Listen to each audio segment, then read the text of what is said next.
যে এক মহিলা লিখেছেন, আমি এক অসহায় মেয়ে, আমার বাবা কয়েকদিন পর পর আমার মাকে ধরে পিটায়।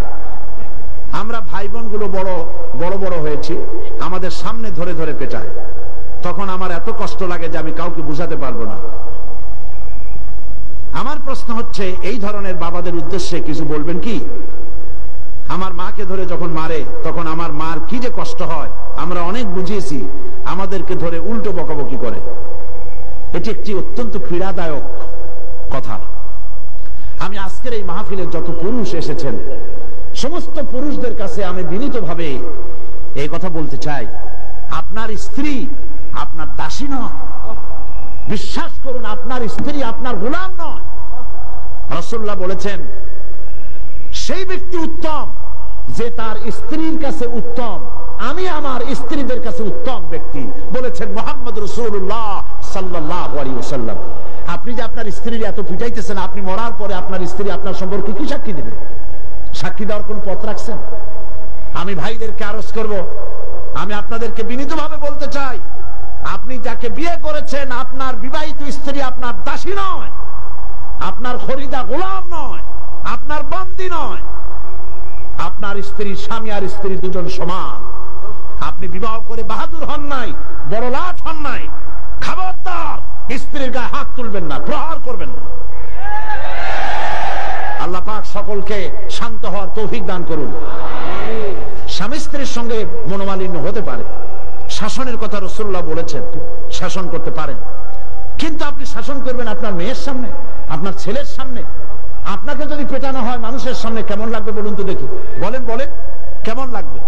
তা আপনি মা, কয়েকটা সন্তানের মা, এই মাকে তার সন্তানের সামনে পেটাচ্ছেন, তার ইজ্জতকে মাটির সাথে মিশাই দিচ্ছেন। এই মা তো তার সন্তানকে আর শাসন করতে পারবে না। কত ব্যথা পেয়ে মেয়েটা চিঠি লিখেছে। আমি অনুরোধ করব, সেই পিতা যদি এখানে থাকেন আল্লাহর কাছে তওবা করবেন, খবরদার।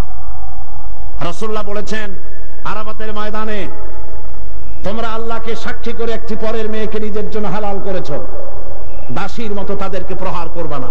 রাসূলুল্লাহ নিষেধ করেছেন।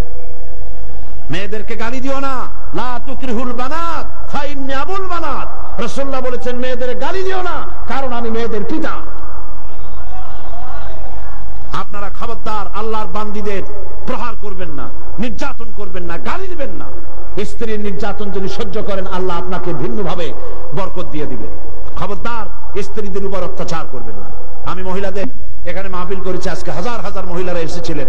আমি আপনাদেরকে এইসব কথা বলতে পারবো না, সময় হবে না। আজকে শুধু এতটুকু বলে রাখি, স্ত্রী আপনার সমান অধিকার রাখে, সে আপনার গোলাম না। এটা আবার উচ্চারণ করলাম। চিরকাল আপনার স্ত্রী আপনার কাপড় চোপড় ধুয়ে দেবে সারা জীবন, আর আপনি একদিনও তার শাড়ি ধুয়ে দিতে পারবেন না। এটা ইসলাম নয়। আপনি তার শাড়ি ধুয়ে দেন, চিরকাল আপনার মশারি টানাবে, আপনি একদিন মশারি টানাইতে পারবেন না। না, তা হয় না।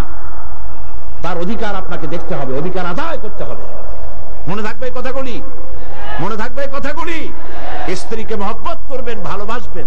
রাসূল করিম সাল্লাল্লাহু আলাইহি ওয়াসাল্লাম, সুবহানাল্লাহ, হযরত আয়েশা রাদিয়াল্লাহু তাআলা আনহা বলেছেন, আমার কাছে হুজুর এসেছেন, অনেক বেলা হয়ে গেছে, খাবার তৈরি করতে পারি নাই। হুজুর এসে রাগ করেন নাই, বরং আমার কাছে বসে তিনি রান্না গুছিয়ে দিয়েছেন, তরকারি কুটে দিয়েছেন, রুটি বেলে দিয়েছেন, না হয় রুটি সেকে দিয়ে আমাকে রান্নার কাজে সহযোগিতা করেছেন। বিশ্বনবী মুহাম্মদ রাসূলুল্লাহ সাল্লাল্লাহু আলাইহি ওয়াসাল্লাম। তুমি কোন বড় লাগবো? সুতরাং স্ত্রীর কাজে সাহায্য করুন। খবরদার আপনারা নিজেদের সংসারকে আগুন বানাবেন না। বাইরে যতই মাতবাড়ি করেন, মূল শান্তির জায়গা কোথায়? বলেন, মূল শান্তির জায়গা কোথায়? এই জন্য মূল শান্তির জায়গা ভালো রাখেন। সেইখানে হোম অ্যাফেয়ার্স খারাপ হলে সব খারাপ। যেমন পেট খারাপ হলে সমস্ত সবকিছু খারাপ। কাজে আপনার স্ত্রীর কাছ থেকে ভালো ব্যবহার পেতে পারেন, সেই রকম ওয়াশিরুহুন্না বিল মারুফ, আল্লাহ পাক কোরআন শরীফে বলেছেন ওদের সাথে ভালো ব্যবহার করো। সুবহানাল্লাহ। কোন আল্লাহ কয় ভালো ব্যবহার করো, আর আপনারা খারাপ ব্যবহার করছেন। আল্লাহ পাক এই খারাপ ব্যবহারকারী পুরুষগুলির মাথা আল্লাহ ঠান্ডা করে দিক, বলেন আমিন।